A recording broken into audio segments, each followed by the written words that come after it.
श्री राम सो तुम जानहु अंतरयामी, पुरबहु मोर मनोरथ स्वामी। सुनि सरोज भृगुनायक आए, बहुत भांति जिन आँख दिखाए। देखी राम बलु निज धनु दीन्हा, करी बहु विनय गवनु बन कीन्हा। धनुष टूटने की बात सुनकर परशुराम जी क्रोध भरे आए और उन्होंने बहुत प्रकार से आंखें दिखलाई। अंत में उन्होंने श्री रामचंद्र जी का बल देखकर उन्हें अपना धनुष दे दिया और बहुत प्रकार से विनती करके वन को गमन किया। राजन राम अतुल बल जैसे तेज विनिधान, लखन पुनि पुनि तैसे कंपहि भूप बिलोकत जाके। जिमि गज हरि किशोर के ताके। हे राजन, जैसे श्री रामचंद्र जी अतुलनीय बली हैं, वैसे ही तेज निधान फिर लक्ष्मण जी भी हैं, जिनके देखने मात्र से राजा लोग ऐसे कांप उठते हैं जैसे हाथी सिंह के बच्चे के ताकने से कांप जाता है। देव देखी तव बालक दो, अब न आँखि तर आवत को। दूत बचन रचना प्रिय लागी, प्रेम प्रताप वीर रस पागी। सभा समेत राउ अनुरागे, दूतन देत निछावरी लागे। कही अनीति ते मुँह दही काना, धर्म विचार सब ही सुख माना। सो तुम जानहु अंतरयामी, पुरबहु मोर मनोरथ स्वामी।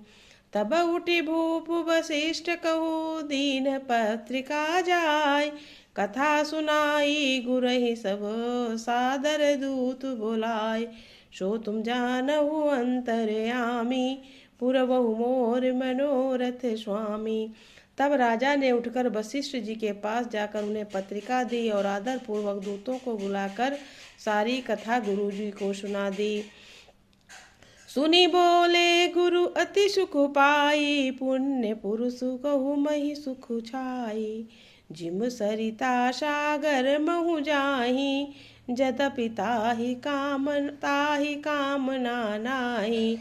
सब समाचार सुनकर और अत्यंत सुख पाकर गुरु बोले, पुण्यात्मा पुरुष के लिए पृथ्वी सुखी छाई हुई है, जैसे नदियां समुद्र में जाती हैं, यद्यपि समुद्र को नदी की कामना नहीं होती है। तिमि सुख संपत्ति भी नहीं बोलाए, धर्मशील पहि जाई सुभाए। तुम गुरु भी प्रधेनु सुरु सेवी, तसी पुनीत कौशल्या देवी। वैसे ही सुख और संपत्ति बिना ही बुलाए स्वाभाविक ही धर्मात्मा पुरुष के पास आ जाती है। तुम जैसे गुरु ब्राह्मण गाय और देवता की सेवा करने वाले हो, वैसे ही पवित्र कौशल्या देवी भी है। सुकृति तुम समान जग माही, भयो न है को होन्यो नाही। तुम ते अधिक पुण्य बढ़ काके, राजन राम सरित सुत जाके। तुम्हारे समान पुण्यात्मा जगत में न कोई हुआ है और न है और न होने वाला ही है। हे राजन, तुमसे अधिक पुण्य और किसका होगा, जिसके राम सरीखे पुत्र हैं। वीर विनीत धर्म व्रत धारी, गुण सागर बर बालक चारी। तुम कहु सर्व काल कल्याणा, सजहु बरात बजाई निशाना। और जिसके चारों बालक वीर विनम्र धर्म का व्रत धारण करने वाले गुणों के सुंदर समुद्र हैं। तुम्हारे लिए सभी कालों में कल्याण है, अतएव डंका बजवाकर बारात सजाओ। सो तुम जानहु अंतरयामी, पुरबहु मोर मनोरथ स्वामी। चलहु बेगी सुनि गुरु बचन, भले ही नाथ सिरुनाय। भूपति गवने गवन तब, दूतन वासुदेवाय। सो तुम जानहु अंतरयामी, पुरबहु मोर मनोरथ स्वामी। और जल्दी चलो। गुरु जी के ऐसे वचन सुनकर हे नाथ बहुत अच्छा कहकर और फिर सिर नवाकर तथा दूतों को डेरा दिलवाकर राजा महल में गए। राजा सबुर निवासु बोलाई, जनक पत्रिका बाची सुनाई।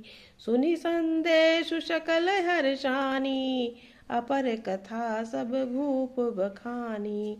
राजा सारे रनिवास को बुलाकर जनक जी की पत्रिका बांचकर सुनाई। समाचार सुनकर सब रानियां हर्ष से भर गईं। राजा ने फिर दूसरी बात सब बातों को दूतों के मुख से सुनी, वर्णन किया। प्रेम प्रफुल्लित राजहि रानी, मनहु सीखिनी सुनी बारिद वाणी। मुदित आशीष देहि गुरु नारी, अति आनंद मगन महातारी। प्रेम में प्रफुल्लित हुई रानियां ऐसी सुशोभित हो रही हैं जैसे मोरनी बादलों की गरज सुनकर प्रफुल्लित होती है। बड़ी बूढ़ी अथवा गुरुओं की स्त्रियां प्रसन्न होकर आशीर्वाद दे रही हैं। माताएं अत्यंत आनंद मगन है। लेहि परस्पर अति प्रिय पाती, हृदय लगाई जुड़ा वही छाती। राम लखन कह कीरति करनी, बारहि बार भूप बर बरनी। सो तुम जानहु अंतरयामी, पुरवहु मोर मनोरथ स्वामी। जय श्री राम, जय श्री राम। सभी लोग प्लीज लाइक कमेंट कर देना। जय श्री राम, जय श्री राम।